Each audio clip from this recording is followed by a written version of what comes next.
परिस्थिती माणसाला घडवती नाही, परिस्थिती माणसाला बिघडवती नाही. माणूसच परिस्थिती घडवतो आणि माणूसच परिस्थिती बिघडवतो. ही सगळ्यात मोठी वस्तुस्थिती आहे. डॉक्टर बाबासाहेब आंबेडकरांचे वडील काय अब्जाधीश होते का करोडपती होते? पुस्तकं विकत घेऊन देता येत नव्हती बाबासाहेबांना. वाचनाची आवड आहे पण नाही घेता येत. एक वेळ उपाशी राहायचे पण पोरला पुस्तक आणून द्यायचे. परिस्थिती नाही आडवी आली तिथं.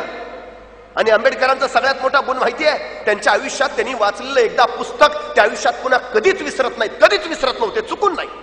त्यांनी जर 10 वर्षापूर्वी एखादं वाचलेलं पुस्तक काढलं आणि त्यांना विचारलं 355 पानावरचं दुसऱ्या पॅराग्राफ मधलं 4थं वाक्य काय आहे, 10 वर्षानंतर सुद्धा आंबेडकर ते बरोबर सांगायचे.